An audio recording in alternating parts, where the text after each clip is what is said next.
My dear brother, my dear sister, have you noticed how a funeral changes the air in a city? People drive slower, voices fall to a whisper. For a short while, the world remembers that life is fragile. Then the noise returns and we forget again. But maybe you haven't forgotten. Maybe you have felt a quiet tug, the sense that your own chapter is turning its final pages. It can be frightening, yet it can also be a mercy, because awareness is a gift that helps the heart prepare. Tonight, let us sit together calmly, kindly, and look for 7 gentle signs that a believer might be approaching the end of this worldly journey. These signs are not a verdict. They are lanterns on the road, reminders to turn back to Allah before the last breath leaves the lips. Sign 1, a sudden softness of heart. There are moments in life when something shifts deep inside your heart. You might not even notice it at first, but then suddenly things that never used to move you do. You hear the Quran being recited, and instead of just listening with your ears, you feel it land in your chest. A verse you've heard 100 times before now makes you pause, cry, reflect. You don't even know why, but your eyes fill with tears and your heart feels soft, almost broken, but in a good way. It might be something small, a baby's smile that reminds you of innocence, a calm breeze brushing your face that makes you think of Allah's mercy. Or maybe it's just the adhan, the call to prayer echoing in the distance, and for once you stop what you're doing and just listen, and it stirs something in you. You feel emotional, you feel grateful, you feel awake. That, my brother, my sister, that is not random, that is not weakness, that is not mood, that is rahmah, mercy, a gift from Allah. It means the heart is waking up. It means your soul is starting to remember what it was created for. Many people live their whole lives with hearts that are hard, untouched, distracted. Nothing affects them, nothing moves them. But if you find your heart softening, it means Allah is allowing you to feel what truly matters again. He is giving you a moment to return before the final return. It's like a gentle knock on the door of your soul. That softness, use it. Don't let it fade. Don't let the noise of the world cover it up again. When your heart feels this way, run toward Allah. Say astaghfirullah. Cry in sujood. Talk to Him, even if you don't know what to say. Just be real with Him. Sometimes these moments are rare. Sometimes they come before major changes in your life. And sometimes they come to prepare you for your final moments, your meeting with the one who gave you this heart in the first place. So don't ignore it. Don't waste it. When your heart starts to feel again, it's not weakness. It's a signal, a gentle, sacred reminder. You are still alive. Your heart is still beating. And your soul still has a chance. Sign 2, a powerful pull towards salah. There comes a time in your life when something changes quietly but deeply. You used to struggle to wake up for Fajr. You would turn off the alarm, roll over, and tell yourself, just 5 more minutes. And most of the time, those 5 minutes turned into missing the prayer entirely. But then without anyone pushing you, without anyone reminding you, your heart starts to feel different. The alarm goes off, and this time you don't fight it, you rise. Your body may still feel sleepy, but something inside you is already awake. You walk to make wudu and there's no laziness, just peace. It's like something invisible is pulling you to the prayer mat.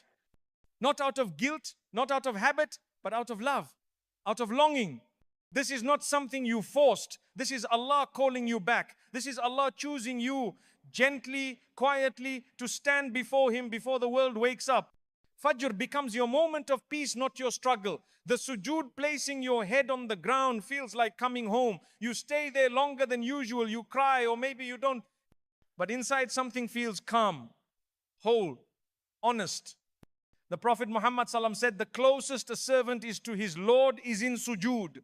So when sujood starts to feel like safety instead of duty, like healing instead of routine, understand this, it is a gift.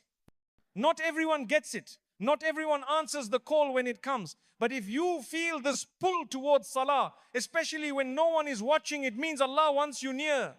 It means He is giving you a private moment with Him before He calls you to your final meeting. So take it seriously.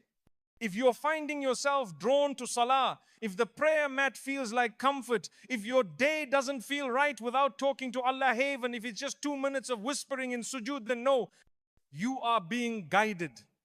You are being prepared. And the one preparing you is the most merciful, who never turns away a heart that sincerely returns to Him. Sign 3, tiredness with empty talk. Sometimes you find yourself in the same places, around the same people, hearing the same kind of talk, but something feels different now. You're sitting among friends, they're laughing, talking, making jokes like always. But you don't feel like laughing, you try to smile, but it feels forced. Inside, you feel distant, like you've outgrown something you didn't even realize you were part of. They talk about people, gossip, drama, who's doing what, but your heart doesn't enjoy it anymore. It almost aches. The words feel heavy, tasteless. You sit there thinking, why are we even talking about this? What's the point? The jokes that once made you laugh now sound empty. The conversations that used to fill your time now feel like they're wasting it. This is not arrogance. This is not you becoming too good for others. This is your heart quietly whispering, you've changed and you're being called to deeper things now. Allah is softening you. You're beginning to care about what comes after this life. Your heart is no longer satisfied with small talk. It craves meaning. It wants to remember Allah. It wants to speak about things that matter, things that last, deeds, forgiveness, the day you return to Him. Jannah. These aren't just ideas anymore. They feel real to you now, important. So when you feel this shift, don't ignore it. Don't drown it in noise just to fit in again. Listen to it. Protect that feeling. Because that's how Allah pulls a person closer to Him gently, without force. You start to feel uncomfortable in places that used to feel fun. You begin to seek quieter moments. You want to be around people who remind you of the Akhirah, not the dunya.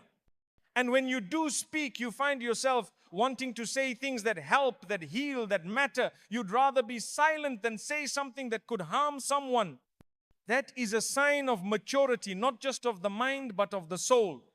When your heart no longer finds joy in useless words, it's a sign that Allah is polishing it, preparing it for something higher. Don't ignore that pull. Let your speech rise with your heart. Because the tongue is a reflection of what lives inside. And when the heart remembers Allah, the words naturally follow. Sign 4, an urgent need to seek forgiveness. There comes a point when your heart begins to feel heavy, not because of what others did to you, but because of what you may have done to others. You start to remember things you had buried deep, words you spoke in anger, a friend you hurt but never apologized to, a debt you never repaid, or a favor someone did for you that you never thanked them for. And now, these memories don't just pass through your mind, they linger. They knock gently but persistently, like they're asking you to do something before time runs out. This is not just guilt, it's not random.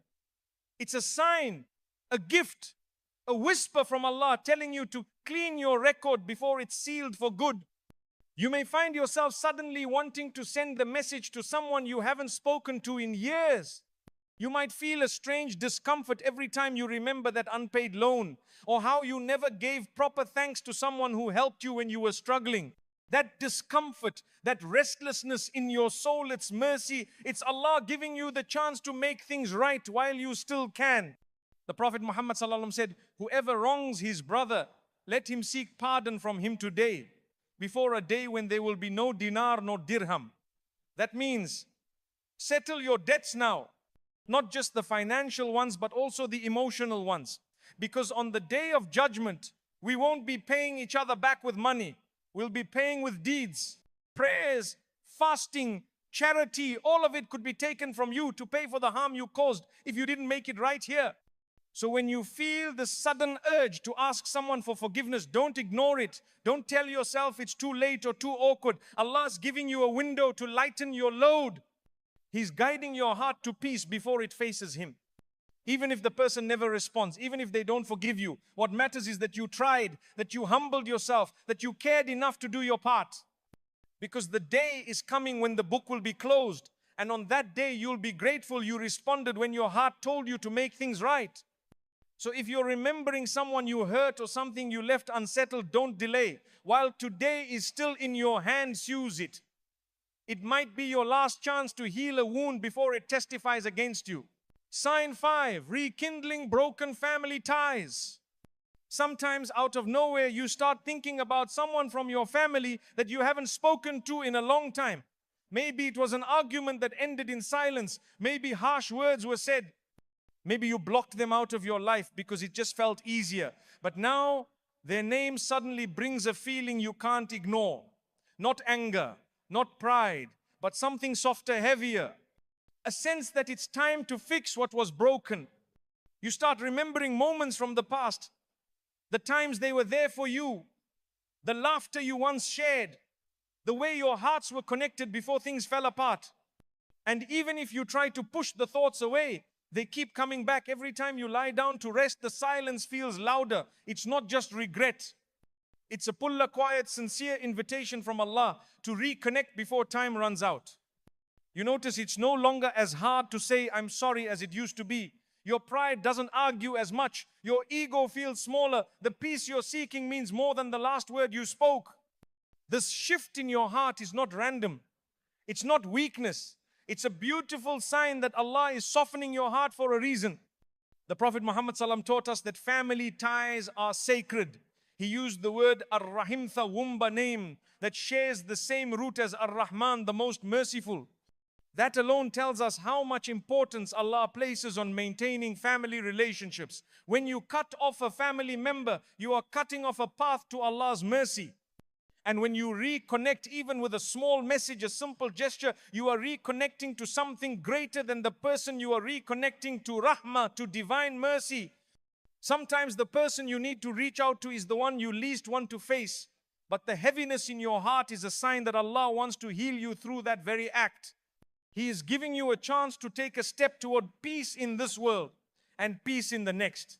So if your heart feels that urgency to fix something, to reach out, to rebuild what was once broken, then delay it.